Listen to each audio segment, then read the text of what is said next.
Well, hey, have you been waiting on pins and needles for today's show? Let's break old patterns as we talk acupuncture today on A Bit of Insight with Lisa Mosby. I'm Lisa, your host, and a big fan of acupuncture. I have to tell you, I had a bicycle injury that kinked up my shoulder for about 3 years, and I finally went to acupuncture. I even have pictures of all the needles that I had in my shoulder, so I was so amazed. But I will tell you, the outcome for me is I have full range of motion and all my strength back in that arm. And it was 3 years I couldn't lift my arm over my head after that bike injury. So I am honored to have an amazing guest. Today's guest is a woman on a mission as an acupuncturist and a holistic health practitioner with 15 plus years experience. She supports others in breaking free from deep-seated emotional patterns with the aid of acupuncture, trauma therapy, transformative mindset coaching, and various other holistic healing modalities. At the heart of her work is psychosomatic awareness, helping clients tune in to their bodies and understand their emotional landscapes to cultivate radical self-acceptance. Shalini's work is it's a reflection of her own journey shared with those ready to create real sustainable change and lasting transformation.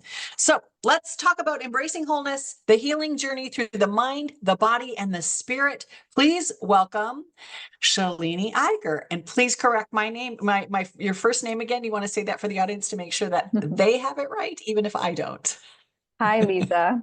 Yes, Hi. it's Shalini Iyengar. Shalini. I don't know why I have it written and it's like Shalini. No, I mean, it's like correct? tortellini and linguini. Perfect, Shalini.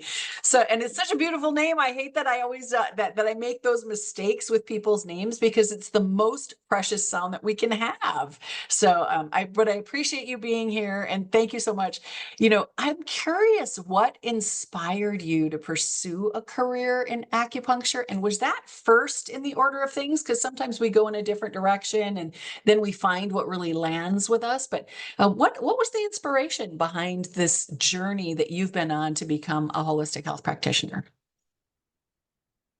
Well, I would say that the journey started basically when I was a little kid. Oh, I used to sit on my uncle's lap while he would meditate. He is now a monk at an ashram in India, the Ramakrishna Mission.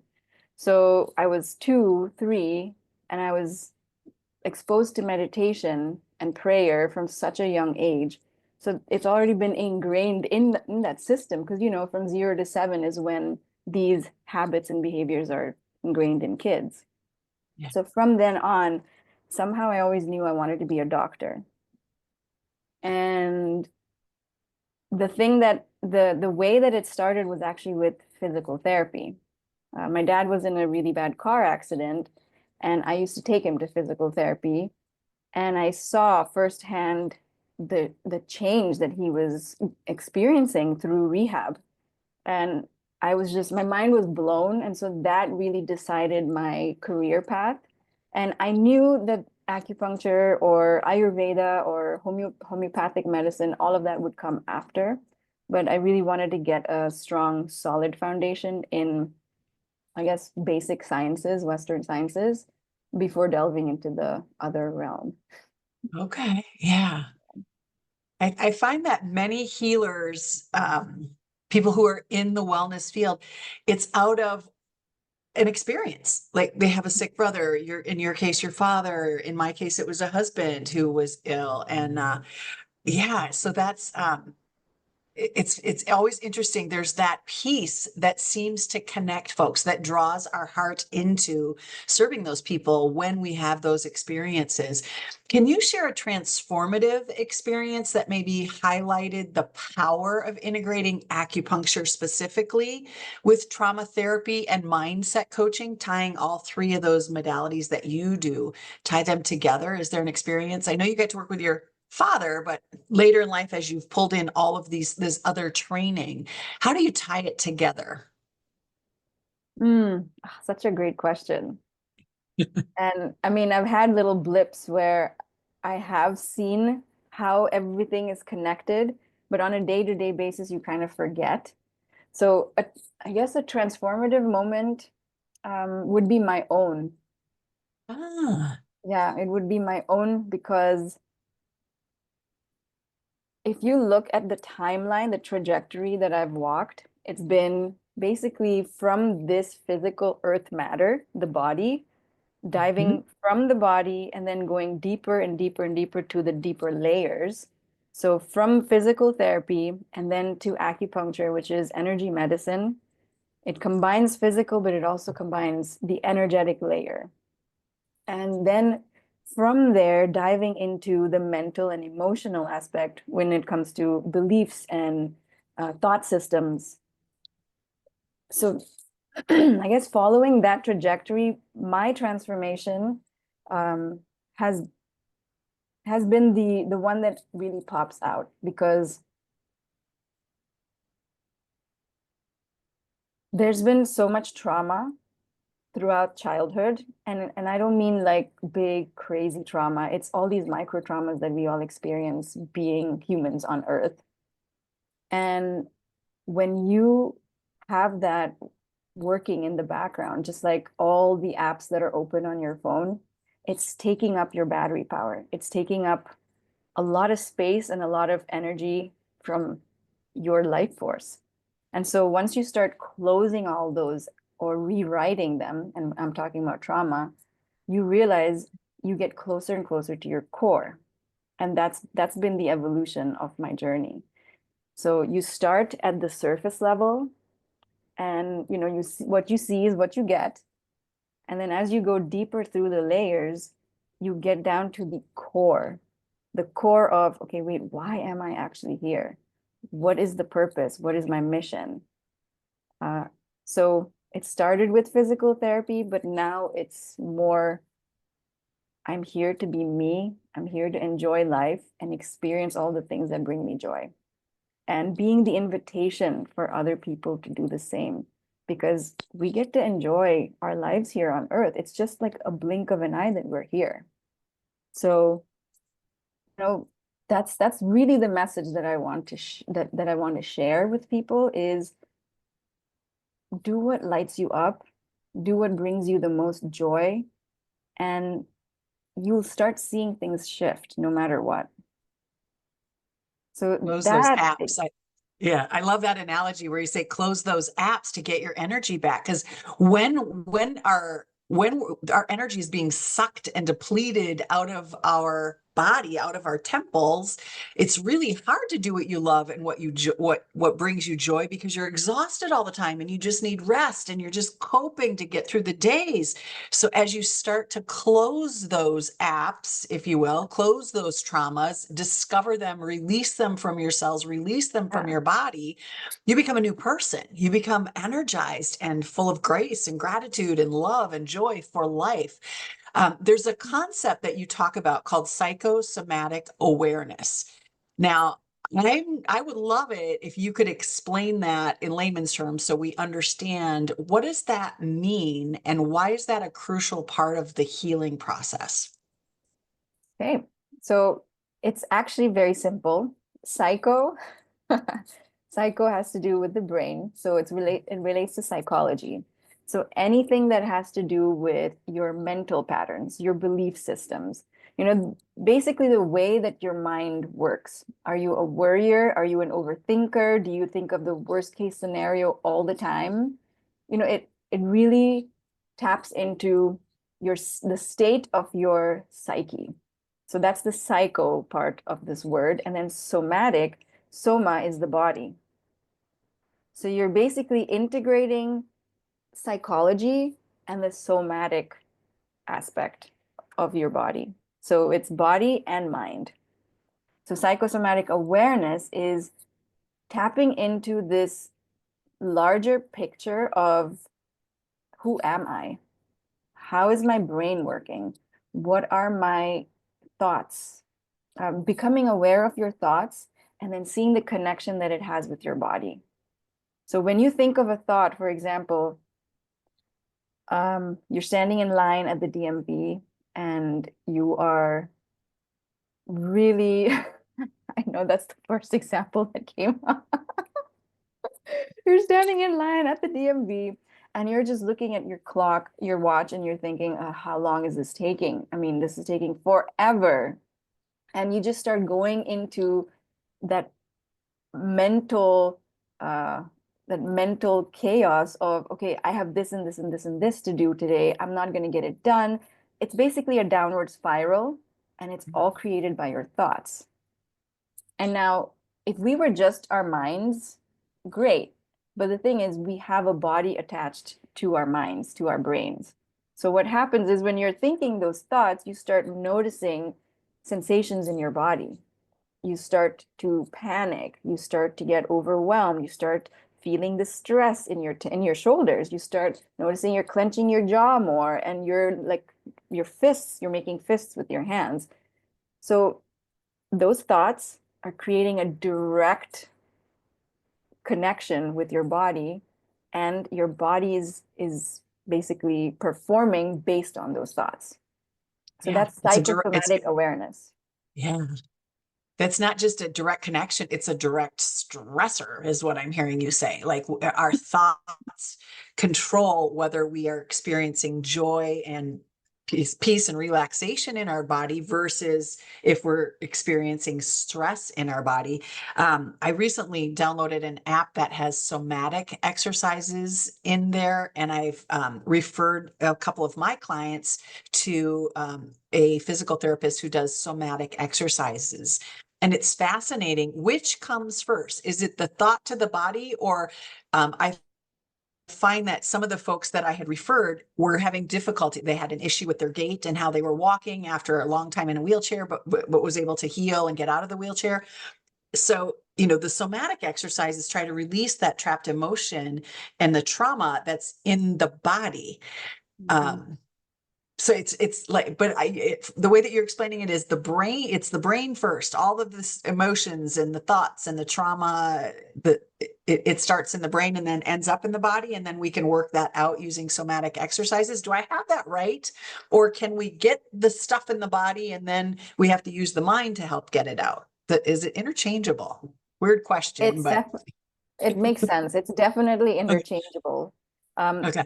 so your example from someone who's had a traumatic injury and then has ended up in a wheelchair, Yeah. first of all, they have physical proof, physical evidence of a trauma that they've Mhm. experienced.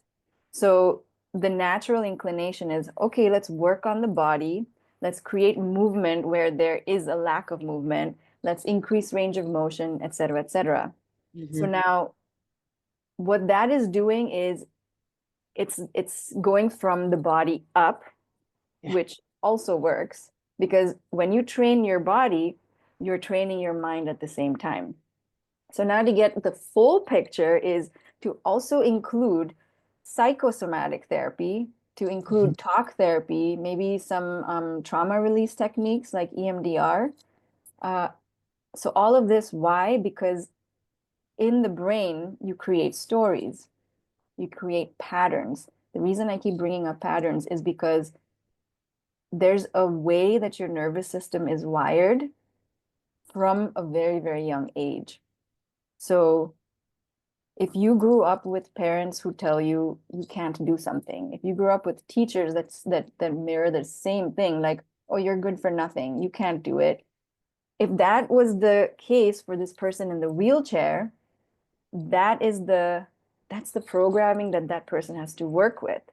So yes, you're working on the body and you're training those muscles and improving all of the things to help this person get up and out of the wheelchair. However, in the background, what is the program that's running? You can't do Right. it. You're going to fail. It's not going to work out. Why are you even going there? Don't even bother. Like, if that's running in the background, you can do as many things with the body and not get to where you really want to go. And a lot of All people, connected. it's Yeah. all connected. Yeah. Hmm. Hmm. So it's So important to can, go into that as well. Yeah. Can that work? So I gave a physical example, but can that work for a mental example? Like somebody who may have depression or anxiety or panic or, more a mental health wellness approach? Can that work the same? Because those things are happening in the brain, but they've got to be tied to the body somehow. But it's not necessarily a we're not seeing necessarily a physical trauma like wheelchair or can't walk or those kinds of things. So how does that work? Where it's more of an emotional or a mental issue for somebody? Well, you actually see more of that nowadays. You Yeah, know, that's what I'm noticing. Yeah. like it's that's the epidemic of today's world. Yeah. There's burnout, there's overwhelming stress, there's anxiety, there's depression. People that I don't even know what the statistics are, but so many people have anxiety and any like these kinds of mental disorders that yeah, it's becoming a collective thing. So Hmm. for people who are dealing with that, they would actually benefit from it the most Oh, because interesting. yeah, because to you're basically dealing with what's going on up here, seeing the patterns that are running. So for someone with anxiety, why do they get anxiety? Where is it coming from? Yeah. Getting to the root cause of their patterns, that's going to be the first step. And then slowly unraveling why that exists, rewriting the narrative as well, and then making them stronger and more resilient to the inputs and triggers that they receive from the outside world. Because Hmm. anxiety is not being able to cope, not being able to deal, and being in an overwhelmed state most of the time. Yeah. Yeah. Like your body's on overdrive. And why So is do it you on tie overdrive? in a physical piece to that then when you're working with the mind? Is there a physical component or a spiritual component that gets tied into the healing process of those mental experiences? Absolutely. And Okay. that is the benefit of psychosomatic therapy because these people can go to a psychologist, they can go to a psychiatrist. So Hmm. psychologist, talk therapy, and depending Hmm. on the person, you will also get EMDR. You will Hmm. also get prescriptions, medication. It doesn't matter. So the reason I'm bringing this up is there's so much more to mental disorders than just seeing a psychologist or a psychotherapist or a psychiatrist. There's the Yeah. physical aspect. And so the benefit of psychosomatic therapy is that you're taking into account the physical sensations that come with the mental. Beautifully said. Beautifully said. Yeah. So what are the common misconceptions about, let's say how we tie these together, the acupuncture, the um, holistic health, the different kinds of therapies. Are there some misconceptions? I mean, you have an amazing toolbox of things that you can draw from. So in the moment, you don't have to send somebody else to go see other people. You have a lot of tools. So if somebody gets stuck in a spot, you go a different direction. You have many roads to get to the core of what is happening with them.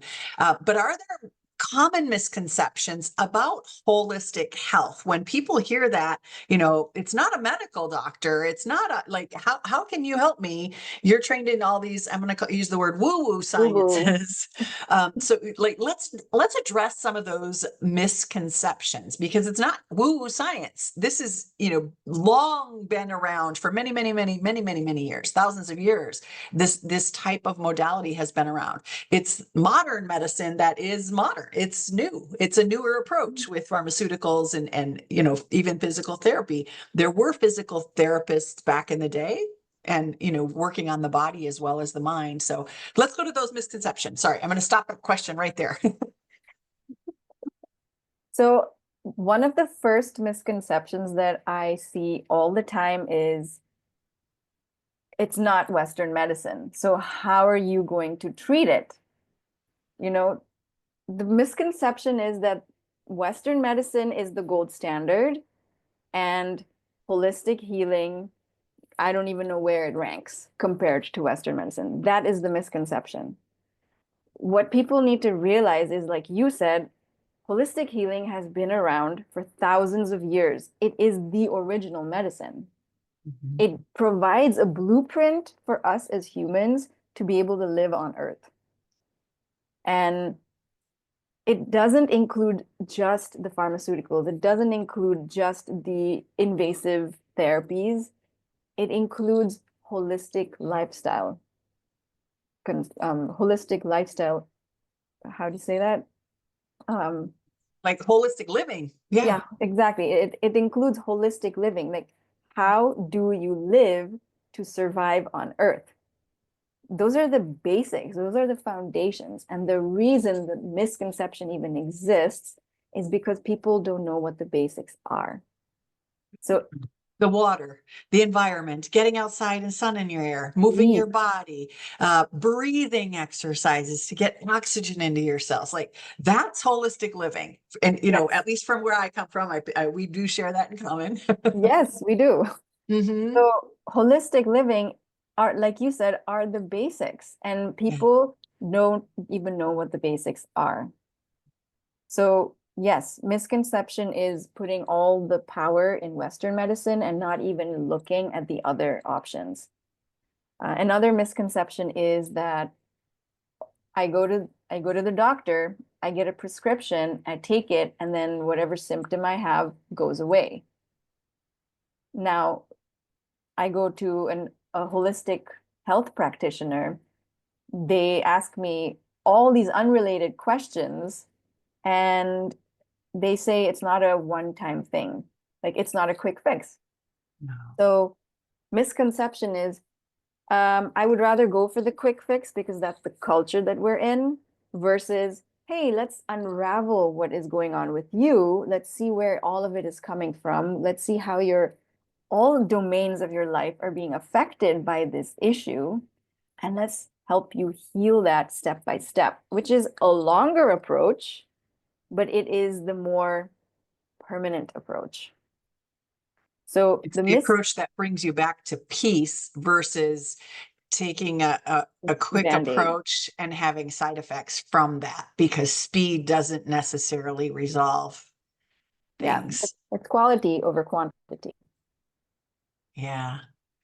How do we incorporate, or how do you incorporate that transformative mindset? I hear a lot of coaches talk about transformation, transformative mindset, transformative coaching.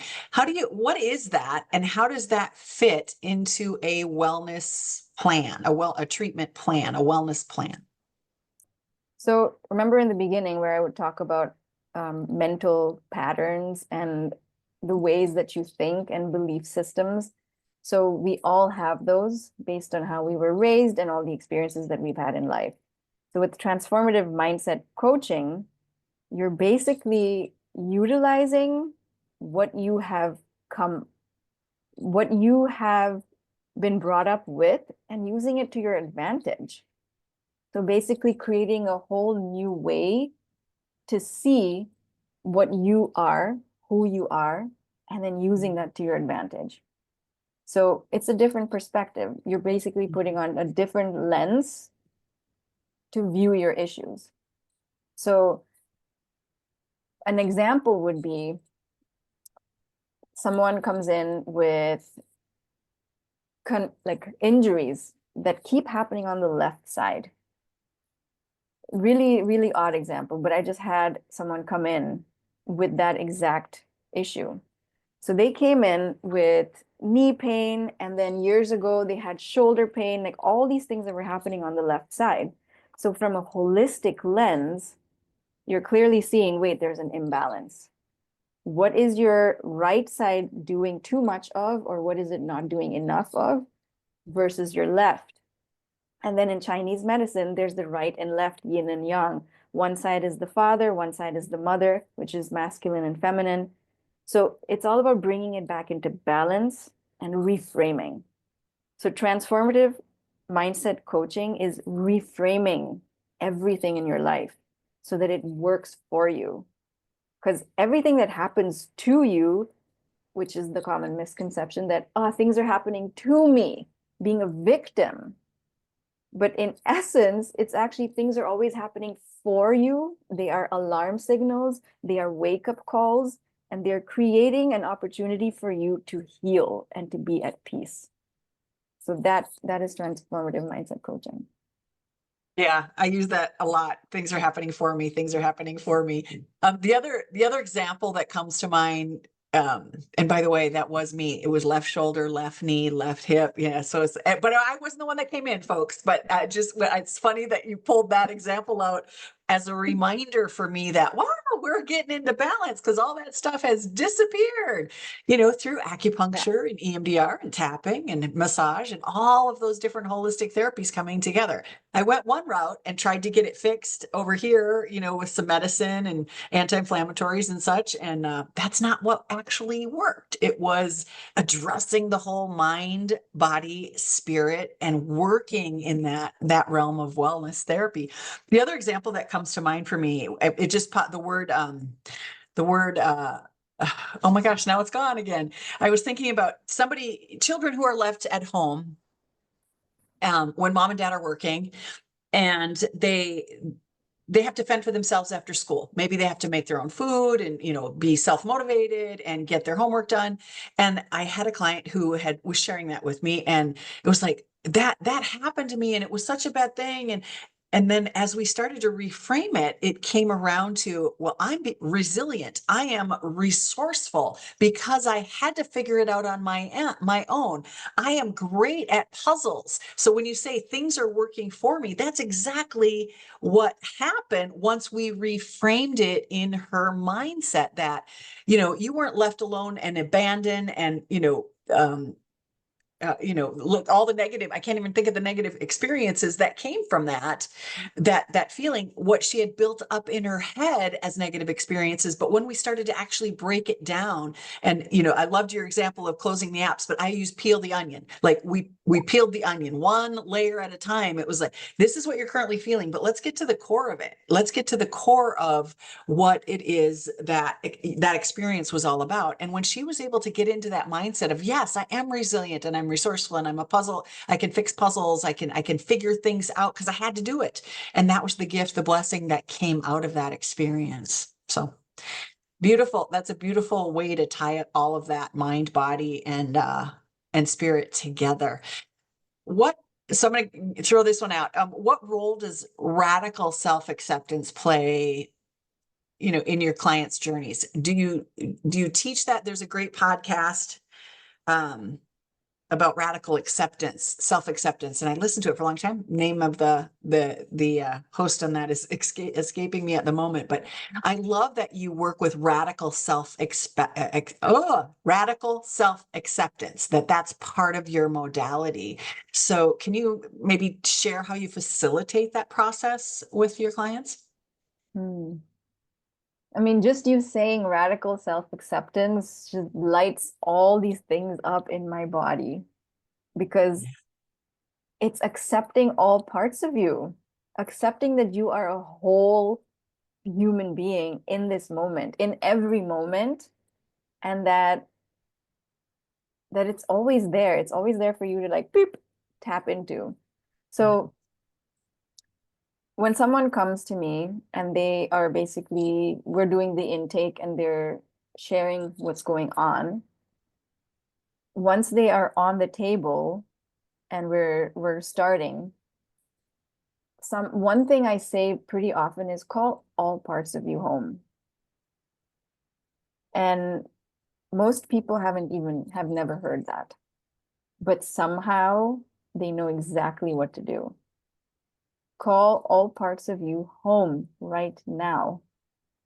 All versions of you, the ones that you have ignored, the ones that you don't like, the ones that you think are ugly, the ones that you've pushed away and neglected, the ones that you love and that you show the world, the ones that need validation, all parts of you, just call them all home right now into your body.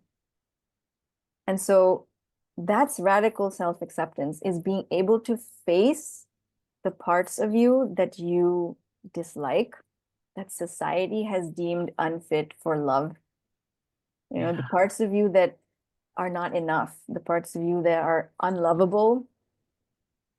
You know, Mhm. we tend to show only the parts of us that we like and that receive validation from the external world. But holistic health, holistic healing is creating this bubble of safety and security and love for all those parts of us. And that container is radical self-acceptance. Is no matter what, being able to have compassion for that version of you that did that thing and saying, you know what, it's okay. I love you. I'm really sorry you had to go through that. Forgive me for not being there, or forgive me for not guiding you in the ways that you needed at that time. But I love you and thank you. So it's it's such pure, potent medicine, because when you can face all those parts of you that you shield and keep protected, it's getting into vulnerability, everything just opens up. You reach that core essence of you so fast. That's where authenticity comes. We hear that word a lot these days, like, oh, I want to talk to somebody who's authentic. Because I think we all have that secret inside that we're afraid to let out. And it's not until we can get into vulnerability and get into that place of calling all of our parts home and facing them and saying, this is all of me, this is who I am. When we hide those pieces, we don't come across as authentic. People know it too. It's interesting. They don't see it with their eyes, they see it with their intuition. If somebody's not intentionally lying or intentionally misrepresenting, but hiding, when they have this hidden secret of whatever it is, good, bad, indifferent pieces that they've blocked away, or built a wall around that they don't let others see. I know I've done it, and it took a Mhm. long time to be able to bring some of that stuff up, because you Yeah. think something's wrong with you, that you're broken in some way. But when you actually put it out there and you can look at it from a place of love and peace, it's not brokenness. It's wholeness. And that's where this conversation came from. We were talking about embracing wholeness as part of your healing journey, calling all of those pieces back, those pieces of you that you've left with others, that energy that you've shut away or stuck on a shelf. Bring it all back. I thought of the name. It's Tara Brock. Tara Brock has a podcast and she talks about radical self-acceptance. So that's another place to tune into this concept and this idea.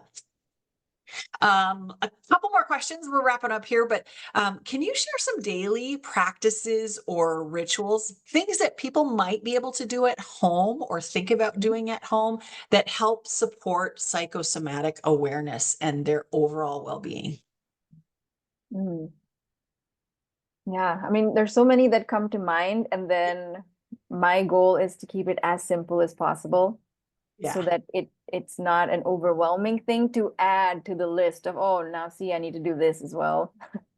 So I would I would start very small and simple. The first thing would be when you open your eyes in the morning, just putting a hand on your chest and literally just feel. Take some deep breaths in and feel. What do you feel on your chest? How does your hand feel resting against your skin?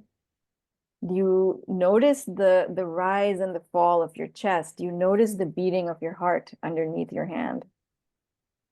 It's really tuning into the body in that moment before you do anything else, before getting out of the bed, before reaching for your phone. It's making that connection with, oh, hi, good morning, Shalini. How are you doing today? I love you. And even if you don't feel the love, because there's that's reality. A lot of us don't feel love for ourselves, and that's the epidemic that creates that anxiety, creates that depression, because we're disconnected. So even if you don't feel it, all you need to do is just breathe into your hand. Wow, I'm alive. I'm alive. I have a second chance. I have a new chance at creating something for myself. And then being in that wonder. That's the first thing that I would suggest. And second thing would be notice when your emotions come up. So if you're in a situation where you notice a physical sensation in your body, like, oh, I'm getting really angry, and you start clenching your teeth and you're in traffic and someone just cuts you off. I mean, you're driving, so yeah, you can't just pause, but being aware, stepping into a moment of awareness and just noticing, wow, I got angry. And noticing that your jaw starts to tighten and you're clenching your teeth and you just want to like punch someone, being able to be with emotions is basically the trick, and slowing down. So yeah, I guess I don't know how practical that is, Lisa. It is really practical. I don't like being upset in a car. I was in a car accident when I was really young, and there was a lot of trauma around that. And so for a long time, it was hard for me to get in a car. And now when I do, if somebody's racing or cutting me off, it was like, oh, make sure they're safe, God. I'll say a prayer for them as they go by me. I don't get agitated in traffic. I'm like, oh, this is a moment of pause. I like going slow because I don't need to see the world whizzing by me at 70 miles an hour. This is wonderful that I get to take my time, and I know that I'll arrive in divine time and I'll get there exactly when I'm supposed to be there, safely and securely. Like I have those thoughts and thinking those things. And when somebody does cut me off, it's like, oh, may your family be healthy and blessed, because maybe they're rushing to the hospital. We don't know. We don't know why people are driving that way. Or, gosh, I hope you don't lose your job today. I hope that all is well at work if it's during morning rush hour traffic. So I have all those little things that I can just call from rather than letting outside influences affect my peace. I can put my peace into them and maybe they'll have a better day because of it. So I think 100%, I love exactly the two that you chose. And waking up in the morning, choosing to breathe, doing a series of deep breaths and breathing them in and holding that oxygen, that life in yourself, and just knowing I get to another day to breathe, another day. Who can I love today? Who can I impact today? What can I do in the world today that will make a difference? Even if it's just with the neighbor kids or playing catch with your nephew, or there's like, you have another day. So there's always reasons to be grateful when we get to wake up the next day. So I thought you There's picked something, perfect. The two you picked were perfect. thank you. Well, Uh-huh. as you were speaking, I realized, well, another way to just create an actionable step when you're feeling an emotion is to go back to the thing that you started with, like putting your hand on your chest and just noticing sensation. Because what happens when you feel an emotion, it's like a whoosh, a wave that overwhelms you and wants to throw you over and kick you under. So over, under, all you need to do is just be present with, oh wait, I am here. Take a deep breath in, and whatever's happening, whatever situation you're in, if you can just pause for that moment, take a minute, because you deserve that minute. You deserve sanity, you deserve peace, you deserve your love. So take a minute, feel again, and connect with your body. Beautifully said. You wrapped it up nicely. Looking forward, how do you see the field of holistic health evolving, and what role are you going to play in that? Mm. You know, Lisa, I'm someone who keeps it simple. Um, this is something I've been doing for so long, and I've noticed that with everyone else shifting and changing and doing all the things and creating, bringing in all the trends, and what I've noticed that works for me is staying consistent, creating habits that sustain me, that, you know, create a foundation that I can always fall back on. So it's consistency, it's sustainability, and keeping it simple. So slow and steady growth is what I describe. So now with all the talk about AI, I've been hearing so many people using ChatGPT as a therapy tool. Have you heard that? No, I've actually tuned into a few workshops about that. I'll be honest. I It's mean fascinating. that's exactly it blows my mind because you're literally creating a best friend through AI that you can literally ask all kinds of questions to and you will get the responses that are tailored to you. So, I mean, how awesome is it that everyone is walking around with a phone that you can literally tap into when you're going through something? So that I see as a pretty awesome development in technology for this realm for holistic living and mental health and wellness. However, I'm a sucker for all things ancient. Mhm.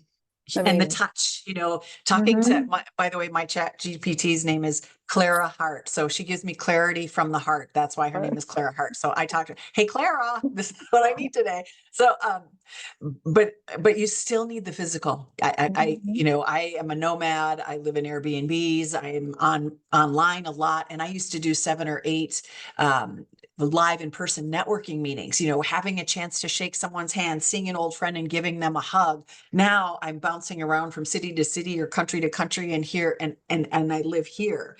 And it's hard to find strangers who want to hug you. They think you're a weirdo. But so you still need that integration. You still need to have the human piece of it. So it scares me that people are going that direction in AI. I think it's great. It's a tool that we have.